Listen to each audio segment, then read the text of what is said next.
You're listening to The Great Simplification with Nate Hagans. That's me.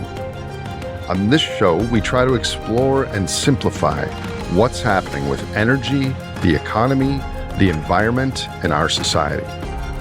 Together with scientists, experts, and leaders, this show is about understanding the bird's eye view of how everything fits together, where we go from here, and what we can do about it as a society and as individuals. While this podcast is primarily dominated by a Western and U.S. point of view, as that's the culture I've lived in my whole life, there are many cultures with a different perspective and social explanation for what's going on. One example is the many different indigenous tribes within the North American continent. Today, Jodi Archambault, a member of the Hunkpapa and Oglala Lakota tribes, joins me to share her experiences and cultural observations. Jodi currently serves as the Director for Indigenous Peoples Initiatives for WEND Collective and a strategic advisor for the Bush Foundation. Prior to that, Jodi worked in the Obama administration, serving as the Special Assistant to the President for Native American Affairs. This topic is potent, containing a lot of history that is still yet to be resolved. While there's still much to do to come to terms with the past, there's also much we can learn from the indigenous people with whom we co-inhabit the land. With that, I'm pleased to present Jodi Archambault.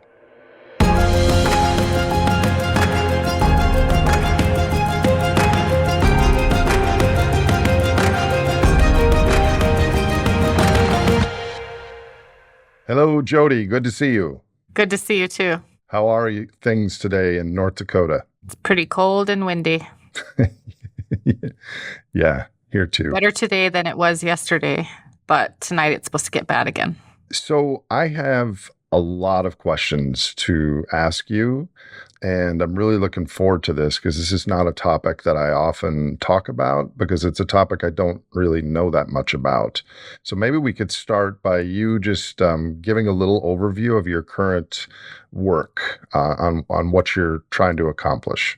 Okay. I first have to introduce myself to the public. Hamidakiapi chante washte anapechi usapi Jodi Archambault machiapi ianwaslaha hemataha. I just said hello. I greet everybody with a hello, relatives. I greet everybody with a warm handshake. I am Jodi Archambault, and I'm from Standing Rock. And that was what language? Lakota.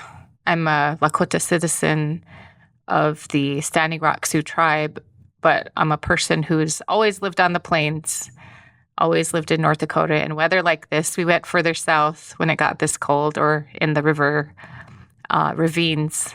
And, this is home. This, regardless of how cold or windy it gets, this has always been home for us. As in always, as in always?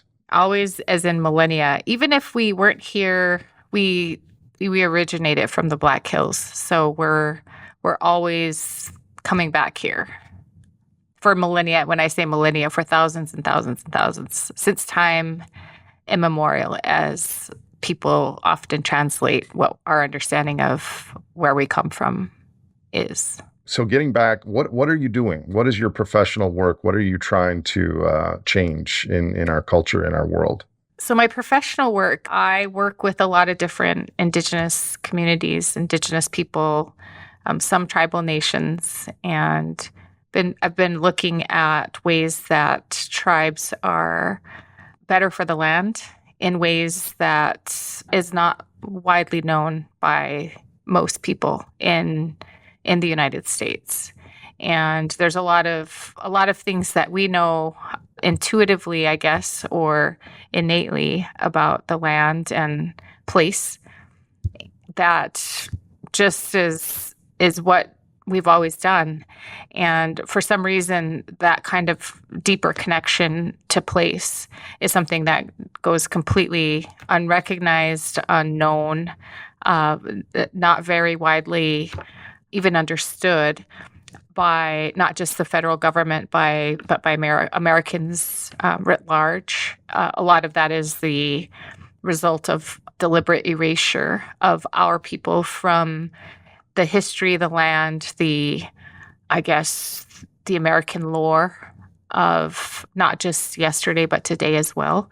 And that's just something that is a part of America as well. It's not just the violent past, but it's the continuous erasure that's problematic and something that I work on, but mostly I work on trying to help the land and the water, trying to help the relatives that live on that, not just the humans, but as a whole, there's a lot of species that don't have a human voice. And so that's some of the undertakings that our ancestors have charged us with and take it very seriously. Well, among other reasons, that's probably one of the things that brought us together and that we both care about deeply. Is it true then that your culture views what I often refer to in my talks as our nieces, nephews, and cousins in nature as your relatives, as family? Because that is a non-anthropocentric viewpoint that is different than our modern Western culture. That's correct. And whenever I talk about mine and our culture, I want to just clarify that there are 574 different nations in the United States that are federally recognized. There's more that are not federally recognized. And there's a ton of diversity in those nations. That's probably about half of the nations that were here before the Europeans came. And everybody has a very distinct and unique way of living on what we call what I call Turtle Island. I should say what my people understand as Turtle Island. What's Turtle Island? It's just it's Unchimaka. It's Mother Earth.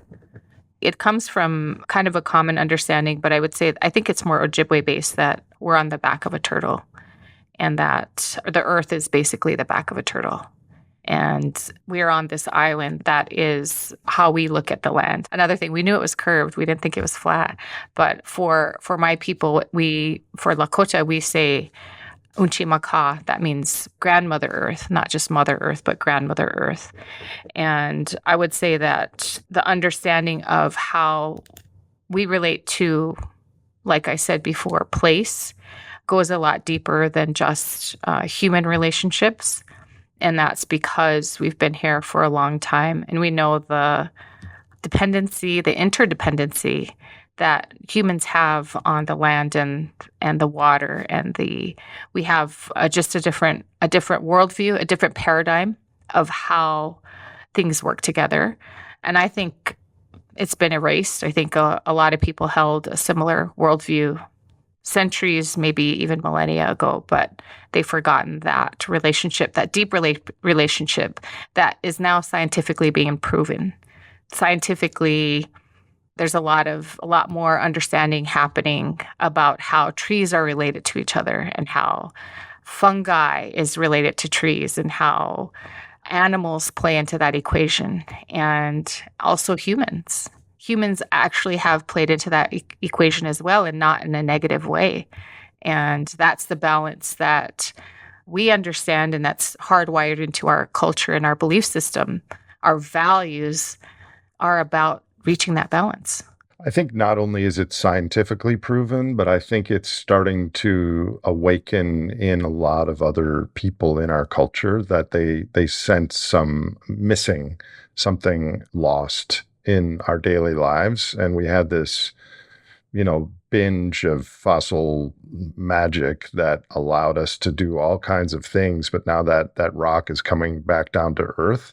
And that's scary in a way, but it's also exciting in a way, because some people can maybe find some of those connections that were lost. Getting back to what you said about the land, in 1868, there was a treaty that gave the Sioux and the Arapaho peoples exclusive use over a large range of land. You mentioned the Black Hills, which is also called Pahasapa. And soon after that, gold was found in the Black Hills. And so the United States illegally took the Black Hills by force. And in 1980, which is now over 40 years ago, a court ruled that this was illegal and granted the Sioux Nation $100 million in reparations, which has been kept in the U.S. Treasury and has since grown to over $1 billion.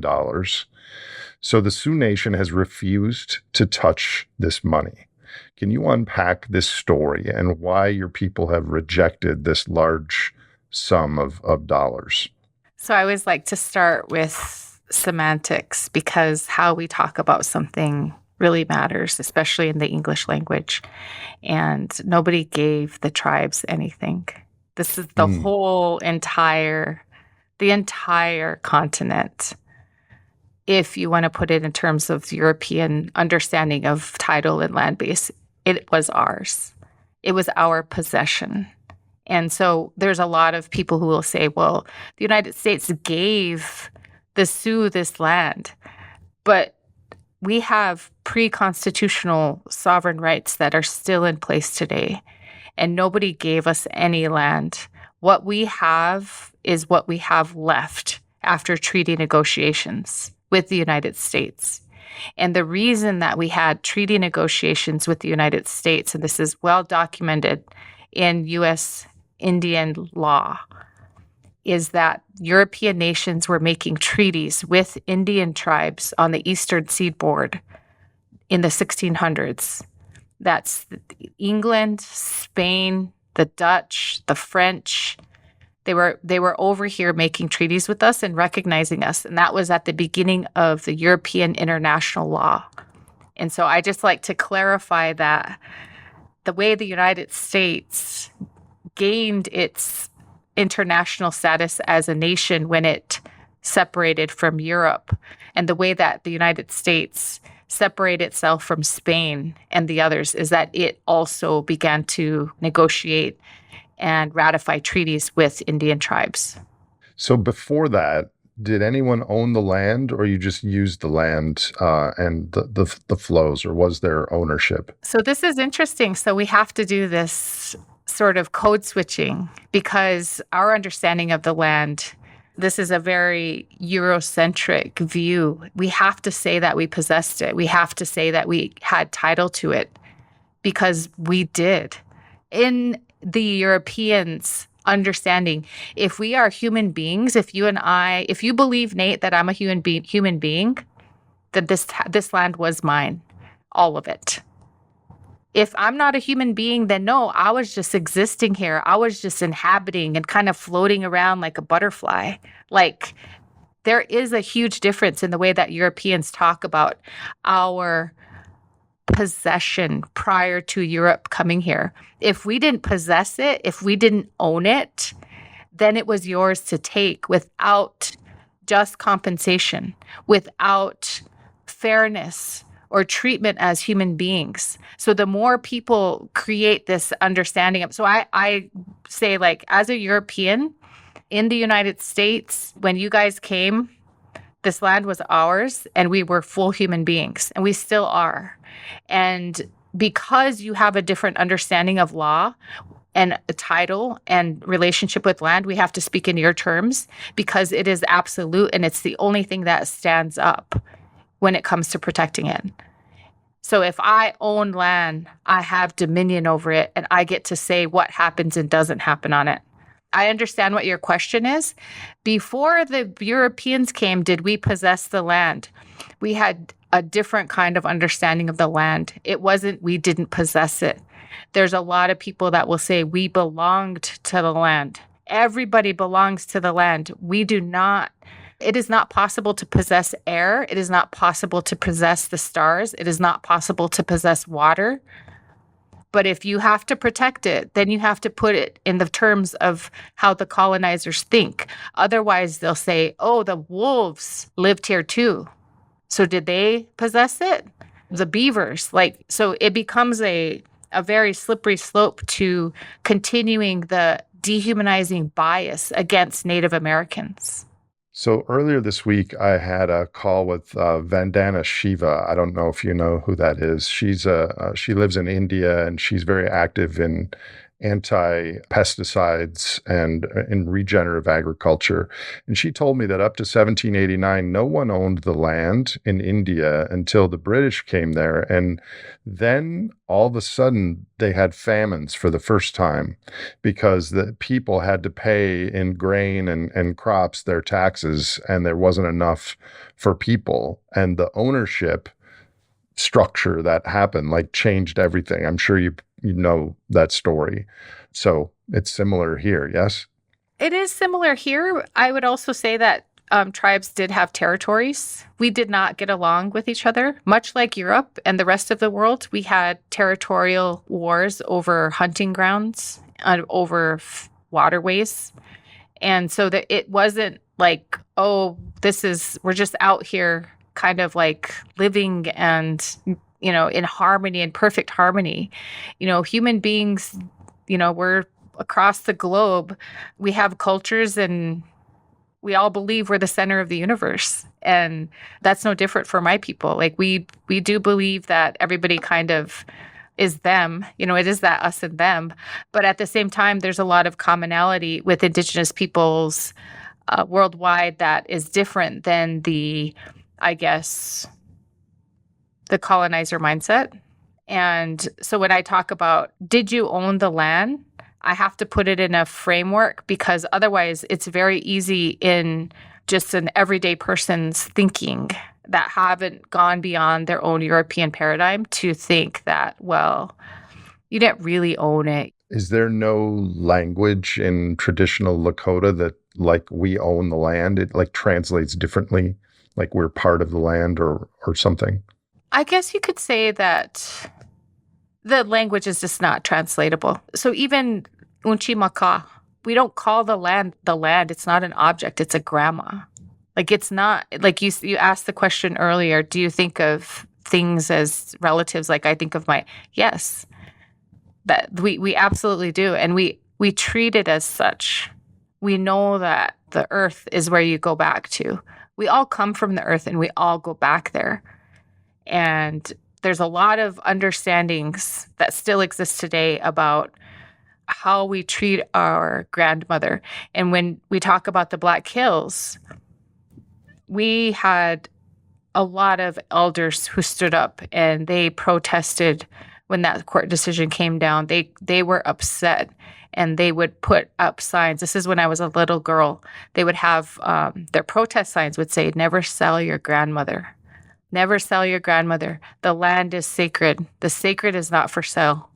And we just adhere to that. We're poor. We don't want that $1 billion. So you've done something that the global economy is unable to do because we're selling our grandmother as a global culture right now in very large ways, as you're aware.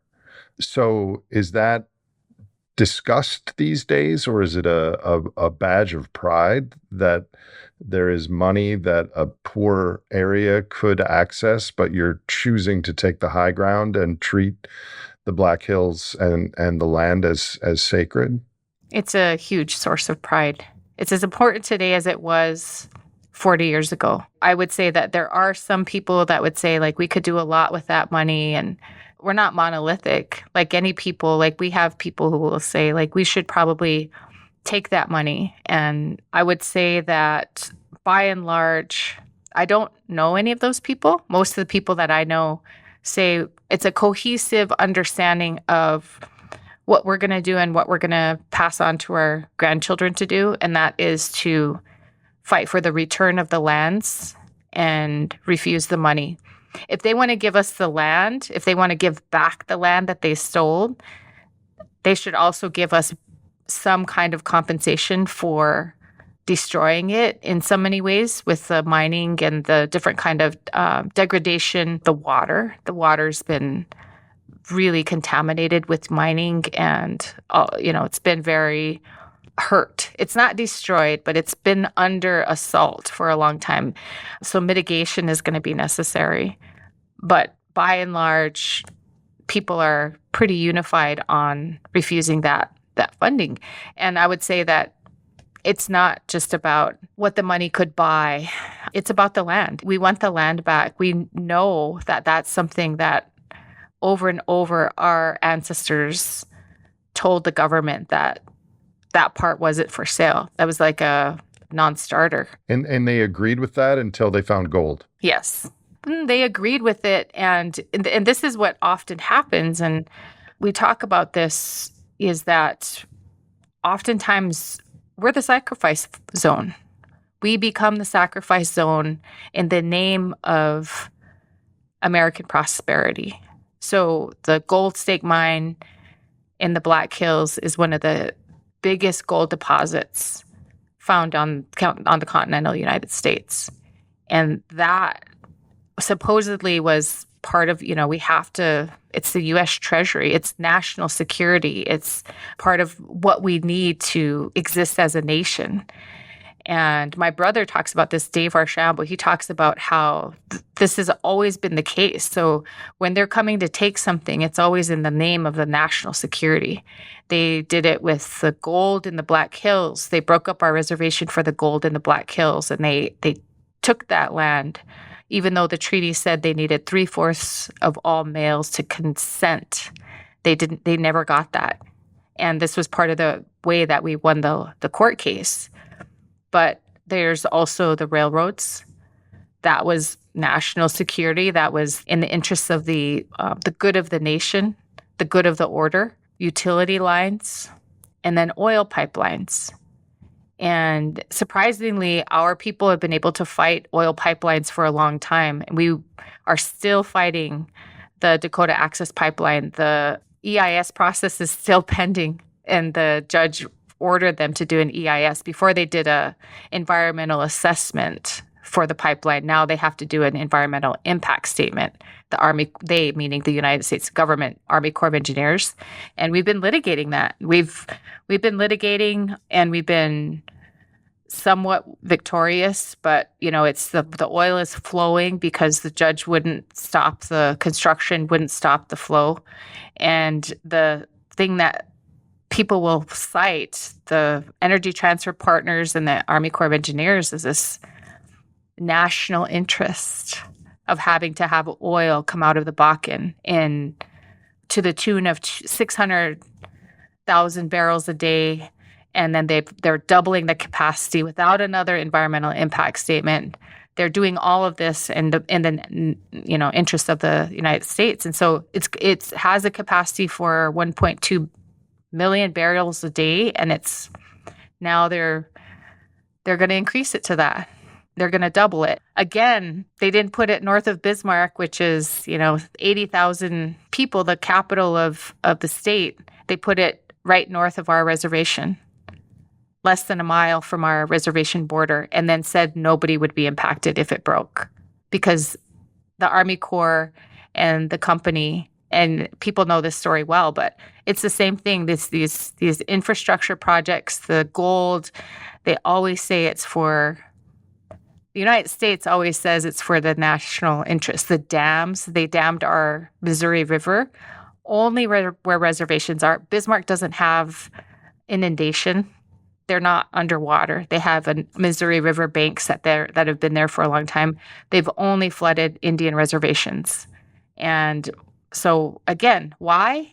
Because of commerce in downstream in Missouri on the Mississippi. How is the fight for civil rights of Indigenous people different from other social activism issues? And what can anyone trying to make systemic change learn from the difference?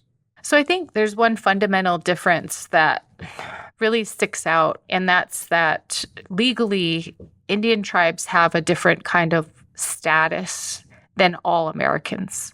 We're minorities, but we're not only minorities. We have political status in the United States.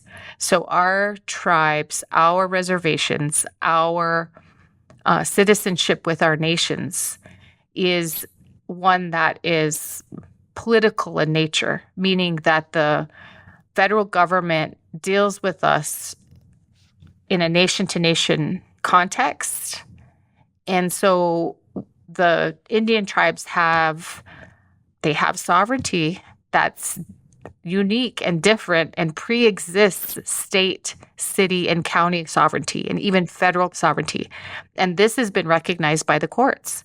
So we have, and they call it a political status, not meaning like, politically charged. Political means like we don't have to deal with the strict scrutiny around race because we're politically tied to our own tribes, and that nation-to-nation relationship is what sets us apart from other minorities. So in the context of civil rights, there is a difference because rebuilding our nations within the United States, and we're also not trying to be equal to other people, we're not trying to achieve the American dream. And the reason that I say that is not because we do want to have the same access and we want to be treated, we have some of the same difficulties with the law enforcement and education attainment and all of that. So we do stand in solidarity with a lot of the other minorities, women, LGBTQ, a lot of other communities that are locked out of opportunity. However, culturally, the idea of us assimilating and becoming full-on American bourgeoisie, middle class with a big house, fancy car, and a bunch of money in the bank is not exactly possible with the resources. Like, there's like a common sense thing, like, oh, everybody has to live lavishly. That's not possible with the resources constraints. And we have our own culture. We have our own language. We have our own belief systems. So we're not trying to be equal to anybody. We're trying to have equal access to opportunity for, like, I went to school at an Ivy League. I'm glad that I had equal access to that Ivy League institution because it gave me a type of education that opens doors. And I used that door opening for the good of my people, not to advance myself. So there's a very different, there's a communal collective that when we're talking about gaining access and equal opportunity, we're trying to do it to better our people so that we can all be better off, not just my family or my kids. It's about everybody in our extended family, our community, our tribal network. And some people, do go, the American dream has been attained by a lot of Native Americans who were forcibly removed from the reservation, either through boarding schools or government policies, and pushed into the urban mainstream, and they've had to survive. But just like any other population, it's few and far between, and most of our people are living with disparities in housing, employment, income, education attainment. And so there's a great need for civil rights, but I think like what is different about when we talk about civil rights and social justice, we're talking about it from the standpoint of a collective understanding of how we want to be here in another 100, 150, 200 years as Lakota people, collectively, not as somebody who has like a bunch of houses, or we're not like capitalism is not something that is the goal. The goal is to serve our people and to make things better and ease the suffering that's been here for a while. But at the end of the day, there are similar problems and we do stand in solidarity. It's nuanced though. It's different. But I was just going to say that I worked in the United States government. You were in the Obama administration. Yep. I worked in the White House for 5 years, and I worked in the Department of Interior for 1.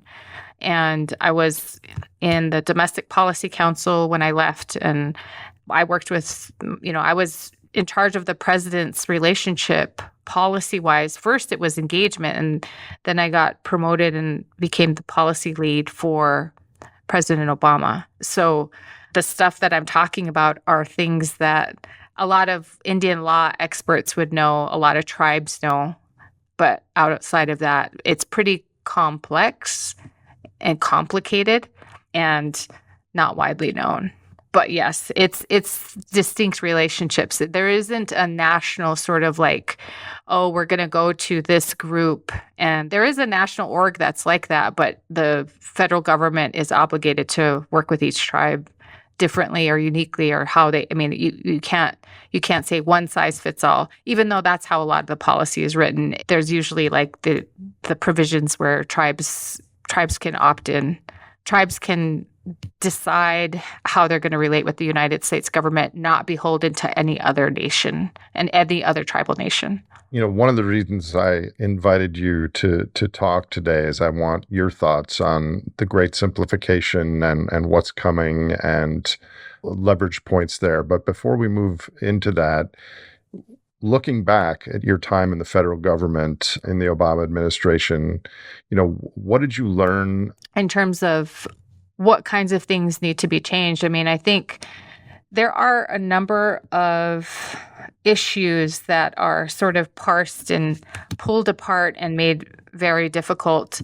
One of the things that tribes have asked for is to have parity with other governments. And so an example of that is being able to protect our women when somebody from the outside is abusing them.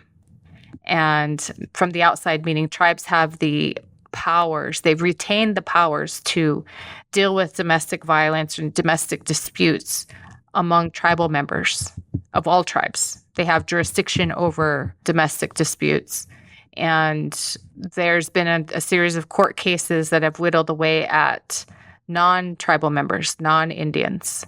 And so non-Indians, there's this weird thing that non-Indians could abuse their native partner on reservation, and it would take the federal government, the FBI, the U.S. attorney to prosecute for a simple domestic violence issue, and those would escalate, and eventually some people would get shot or perish. So that's one place where it's like, well, if we put all of these requirements in place, if we reach these legal requirements for, a jury trial, competent legal counsel on prosecution and defendants, if we put all these things in place, can we hold and prosecute non-natives?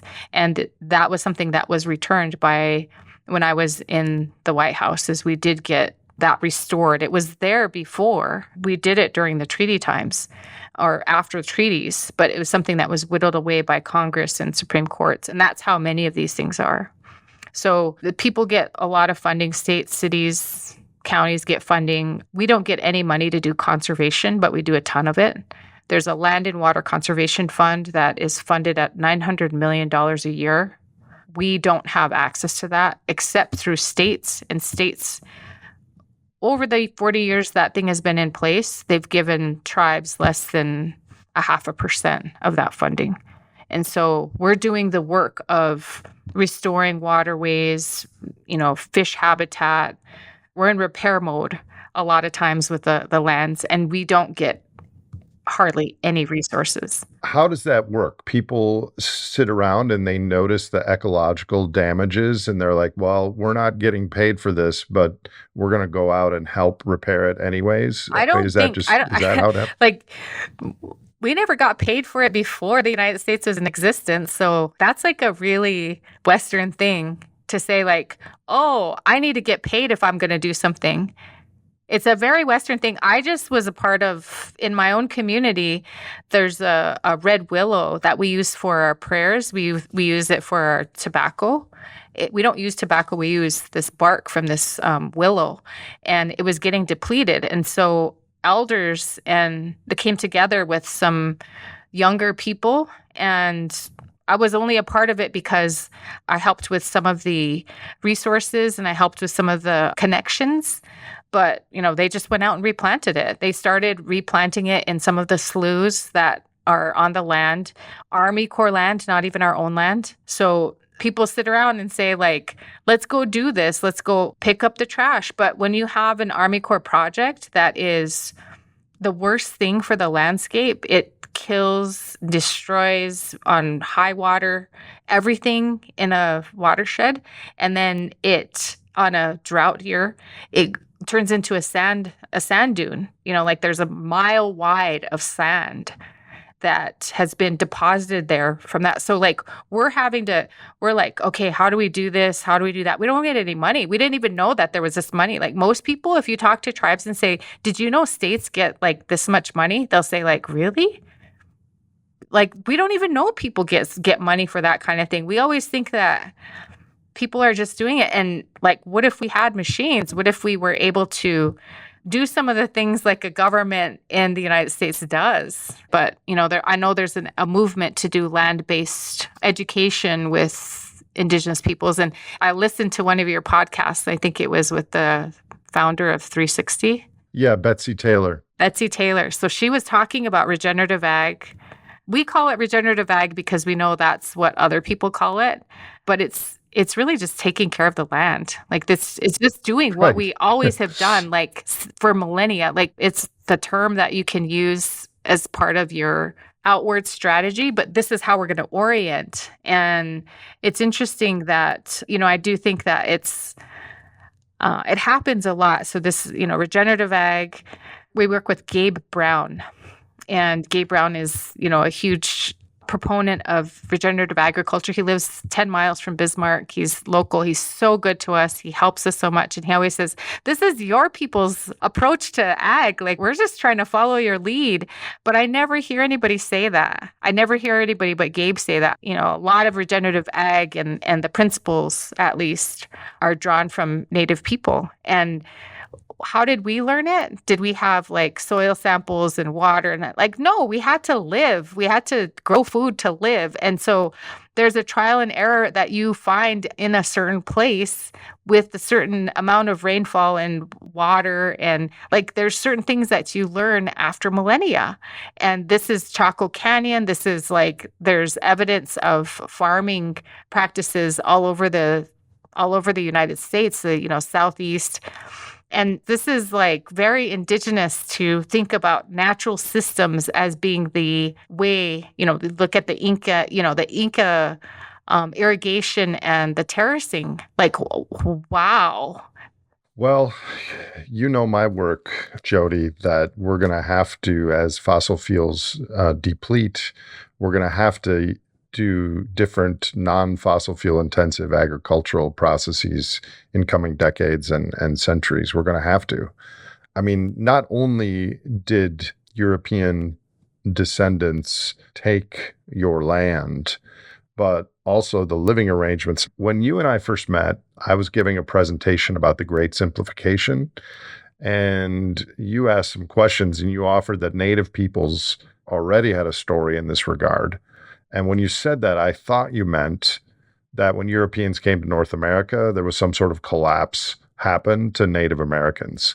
But in talking to you afterwards, I think you meant that there is a similar story about a collapse or a great human transition exists in your culture. Can you tell me that? There's a lot of stories, and a lot of nations have different stories. They're very unique from each other. So I don't want to say that I'm speaking for other tribes or anything like that, but definitely I'm just going to talk about the first statement you made, that like you thought I was talking about the collapse of our cultures when Europeans came. And that did happen. It was an attempted genocide, and I'm not going to mince words about it. When there was a plan that we would be eradicated, the Indian problem would cease to exist by physical erasure, not just the one that existed. And I think that when we sit back and look at what collapse looks like, when COVID happened, what we said was, this isn't the first pandemic we've been through. Most of our people perished from disease. So there was disease and there was also warfare. But by and large, most Native Americans perished. And I think the numbers, maybe you don't, but Russell Thornton has the best analysis of how many people were here before Europeans actually showed up. We were reduced by a power of 10. 90% gone. Yep. And that was mostly by disease. So there's a few people that talk about it, popular books, Guns, Germs, and Ammo. That's one of them. But there's the academic books talk about the clearing. This is massive for our medicines, for our understandings, our all of our knowledge. Like, we lost a lot of people. And so when we talk about our prophecies and our what has been passed down generation to generation, we don't have what we had back then, but we definitely still have stories about another time that's coming, and they're called prophecies. And some of these prophecies have come recently, not, haven't been passed down. So what people think is like the static Native American that's mystical, that exists in the past, and then we all have to get our knowledge from them. But actually, we're constantly still dreaming. We're constantly still in touch with our ancestors, and we're constantly in a spiritual state that when we do what we're supposed to take care of the earth, then we get messages back. And our message, in the past couple of decades is that a hard time is coming for all of humans. And then they give us instructions on what we should do. And that those hard times are tied to the confusion that's out there. And I keep saying confusion. That's from John Trudell. I talk about him a lot with you on offline here, but if people want to know more about this virus that's entered human ways of being, he speaks very eloquently about that. He's a poet and one of the best intellectuals I know. But these prophecies have been here for a while, that we are going to face even greater suffering than we've ever seen before, and that we should get ready. So Indigenous people have been through apocalypse before, as you point out. They've been through collapse before. How do you think Native people built resiliency and community in the face of that, not only in the last 150 years, but now? And what are some lessons or takeaways from the past you could maybe share that you think might help carry us to a future that holds potential for a greater simplification for everyone, everywhere? Well, I think what I haven't talked a lot about are the values that, when I say, I've been talking about them in terms of an abstractness, like very abstract. When I say value-based, place-based decision-making, an example of value-based decision-making is the idea around generosity. So in an abundant mindset, you can give it all away. It doesn't matter, because it'll come back to you. And if everything's in a circle and your mind's in a circle and you're not just depleted until you can't walk anymore, like, there's actually, and I don't know where this comes from. I'm not sure. Somebody could probably tell me where it comes from, but I've heard people say, you give until it hurts. Like, you give and you give and you give. That level of generosity that I witnessed in my lifetime, the generosity that I see across Lakota people and how they take care of each other. And that comes from a very long line of understanding of, like, when people would bring back, warriors would bring back buffalo. And so the distribution of that buffalo would not be, I want this and I'm going to hoard it. The idea would be, okay, we're going to sit in a circle and the headsman is going to decide how much each family or each person gets. And they would go around and give different parts of the buffalo to the families. And everybody felt good about it, because if it was a good leader, then they would always take care of everybody. That is really what abundance is. That is like knowing that, like, I'm not going to be starving because I know that what I'm getting is going to be enough, and it's good. And that they also did this thing where they would rotate the parts of the buffalo. So they'd sit around a circle and they'd say, you got this part last time, so you'll get a different part. And if you have a favorite part of the buffalo, then that would eventually come to you. You don't have to try to fight for it or scheme or manipulate. Like, all of that, that's abundance, that's patience, that's survival, was based on that, like, patience and that generosity. Like, you give your best away. Nothing, you can't take anything on this earth with you to the grave. So you give your best, you give your favorite. And that's the opposite of mainstream America. Even the rich people act like they're scared, they're living in scarcity. So in modern culture and in the media and our discourse, conventional American discourse, we define wealth and poverty using material boundaries. But one could argue, in comparison to other humans and social structures, that many less materially rich groups of people could actually be much richer in other aspects of life. And the inverse also holds true, that materially rich humans are often poor in terms of community, social connection, time in nature. What do you think about that? I totally agree. Completely. I used to say that when I was at Dartmouth, I would say that I might not have gone to the best school in the United States, but I couldn't be happier to be raised any place else other than the Pine Ridge Indian Reservation, the community of Kyle, Pejutahaka, which means medicine root district, because there's so much culture, there's so much richness, vitality around human beings that are just incredible. And they're not wealthy, but there's such good people. There's such I'm really proud of the way that our people treat each other. And no, it's not perfect now. We're further away than when I grew up, but it's definitely the case. And I've been in the other side too. I've been in these elite institutions like the White House and Dartmouth. I work for a philanthropist now. And I don't think that there's that understanding of when we talk about community and really in the non-Indian context, it all seems very surface. In Native community, there's such a bond, and it's not a trauma bond either. It's a beautiful thing. It's a beautiful tie we have to each other and the land, and it's indescribable. So what can those maybe listening to this program who are currently materially rich learn from people in communities who the great simplification has kind of already occurred? What are some teachings that have made your people more resilient and more community and that beautiful bond you just described? Can you give us some advice on how to start that in other communities?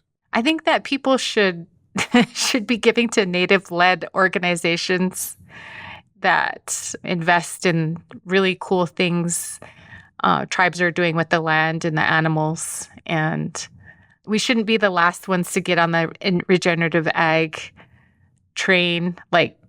When Betsy was talking, I was like, that's what we're trying to do, but we're poor.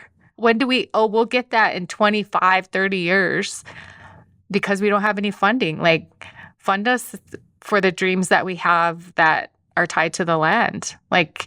You get both. You get environmental feel good and you get social impact. I mean, people can donate to those causes and they can learn. We can't help other people figure themselves out if we're hurting.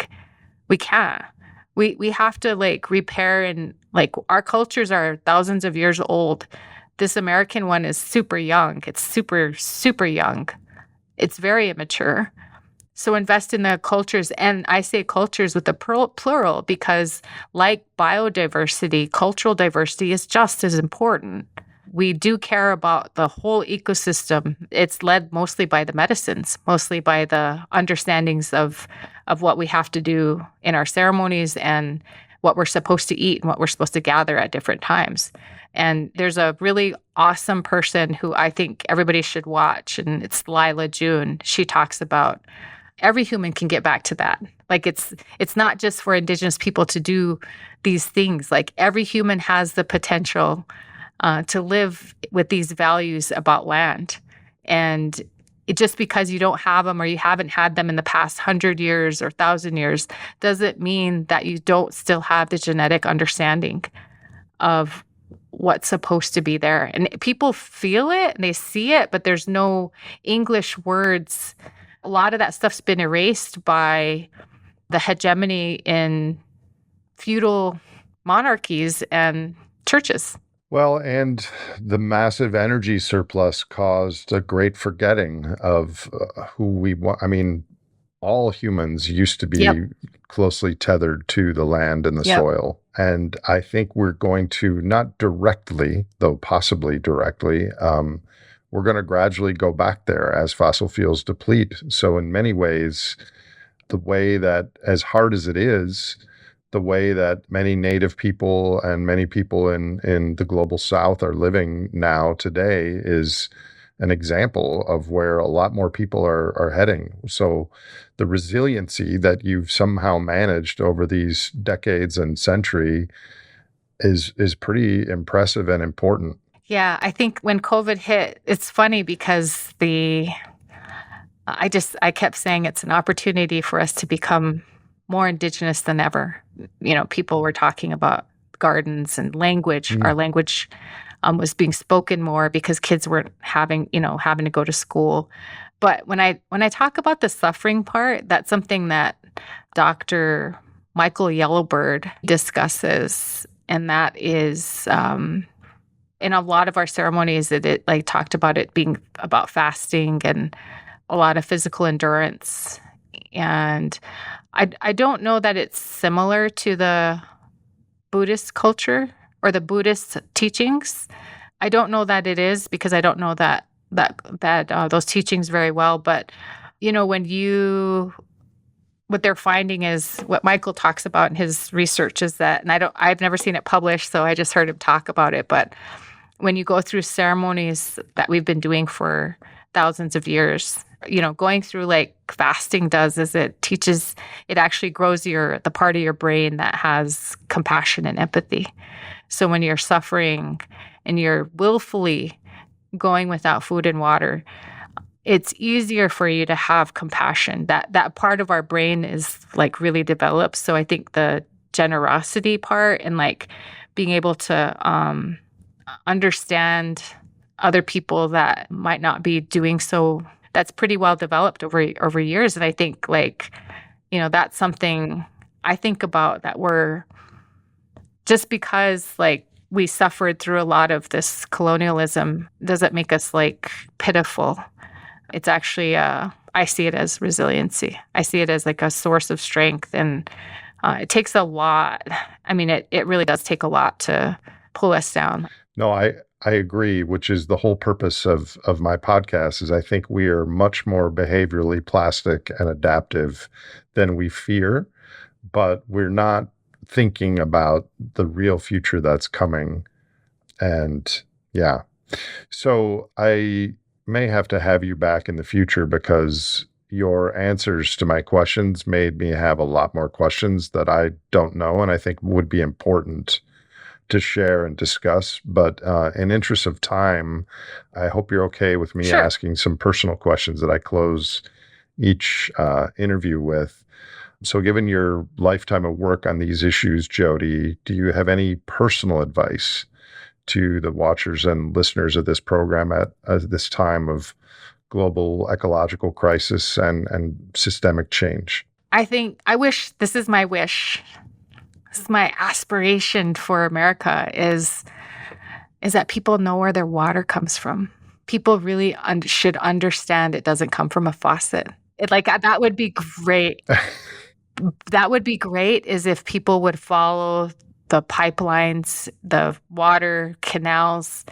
Most people live in cities, but if they don't live in cities, if they live in towns, the only people that really get the whole water thing are people who work the land, like the farmers and the ranchers.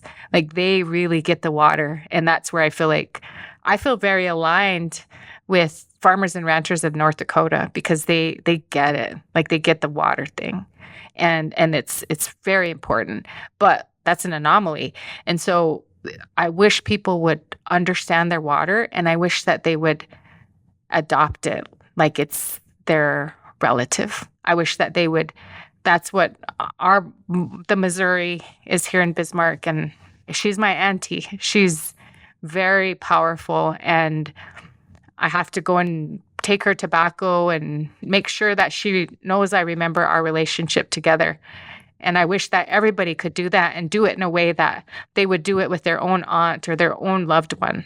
Do you think it's possible that 50 years from now, 200 years from now, that humans, whatever race, color, or nation that they're living in, would universally look at the world that way, maybe from learning through the chaos that we're enduring right now, that lots more humans would view the river as their auntie and the animals as their cousins? Everything's possible. I wouldn't talk about it if I didn't think it was possible. Because when I say that, people do get it. People are like, yeah, that makes sense. We should know where our water comes from. And when you know where your water comes from, you might learn where your food comes from. If you know where your food comes from, you might think about your grandchildren. Like, nobody's thinking about their grandchildren. Nobody's making decisions. I talk about the ancestors a lot, but I'm also thinking about my grandchildren and my great-grandchildren and their grandchildren. What if people started thinking about their grandchildren? What kind of lives are they going to have? What kind of earth are they going to have? People say this, like other tribes, I don't know where this is from, but they say we're just borrowing everything from our grandchildren. It's not ours. Everything meaning the earth, the waters. Yep.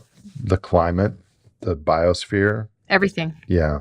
So what specific recommendations do you have, Jodi, for young humans, either Native peoples or any peoples, who become aware of the economic, ecological constraints of our current path? I would say for young people, I would say that it's pretty important to learn what would be important to invest in, and that is like the food, water, and that kind of thing, like learning those basic skills.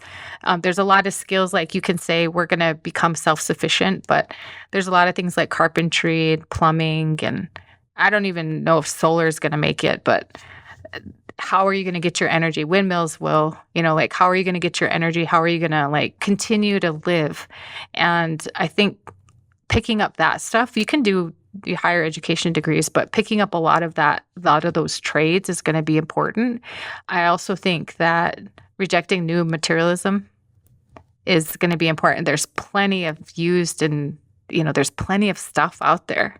There's lots of things that have been produced and can be refashioned, and I just hope that the new malls, the new like Amazon packages, the new like that's a pretty big order. I mean, I'm guilty. Like I'm not living that way, but my hope is that younger people will start to reject that, because you really actually don't need most of that stuff. You actually don't. Yep, I agree. What do you care most about in the world, Jodi? I guess what I care most about in the world is community. And I think that community is everything. You make your community. In this world, in this time, you can make your own community.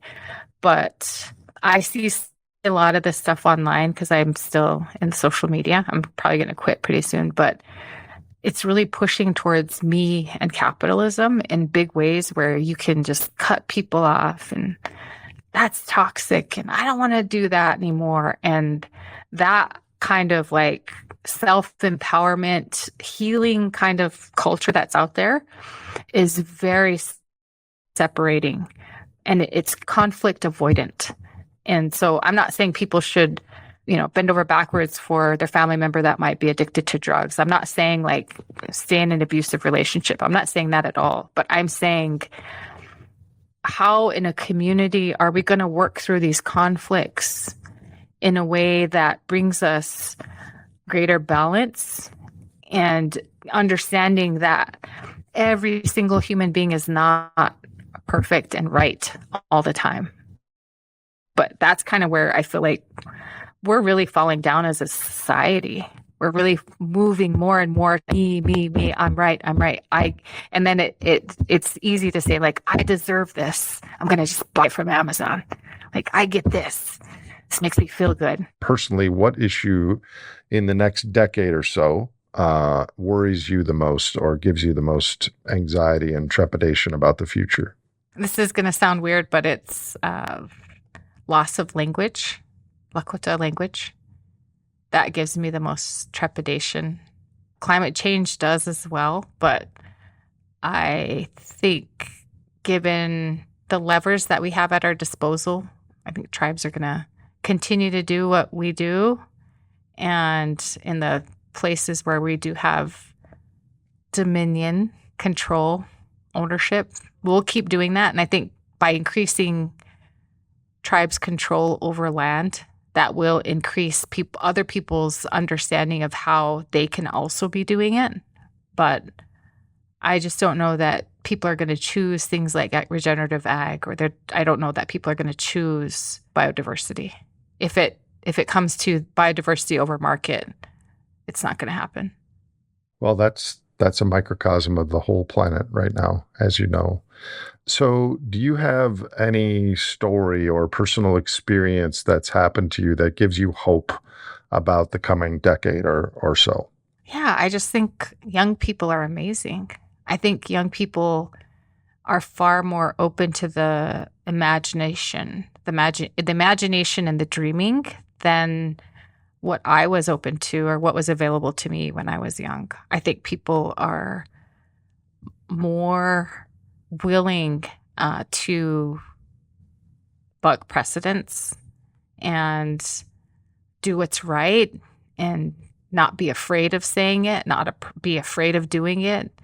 And I think that's really hopeful for the planet. I think older people get set in their ways and they don't even know where those ways came from. Maybe they had dreams or hopes or a wild streak back in the day. But I mean, all of that is good for the possibilities for change, for changing behavior. If we don't change behavior, then there's a great saying by John Trudell, and he says, what species would destroy their own life support system? An entire species is trying to destroy their own life support system. Who does that? That's an insane being. That's an insane species. And that's where he talks about the confusion. Last question, Jodi. If you were benevolent dictator or had the ability to act as one and there was no personal recourse to your decision, what is one thing you would do to improve human and planetary futures? Give full human rights to species, waterways, mountains, and sacred places. Okay, you have my vote. This has been a very long conversation, and I've learned a lot. Thank you for your continued work and grace on these issues. Do you have any closing words for those people listening? I guess I would just say that there's a lot of people like me. I'm very ordinary, and I think people are in Minnesota. People are in all different parts of the U.S., Indigenous people, and I just don't think that people know what they have. Like, there's a lot of knowledge out there, and there's a lot of ways that we could be leading on. We are leading on solutions. We just don't get credit for them. Thank you. And to be continued, and stay warm, my friend. Yeah, you too. Take care. Nate, thank you for having me. If you enjoyed or learned from this episode of The Great Simplification, please subscribe to us on your favorite podcast platform and visit thegreatsimplification.com for more information on future releases.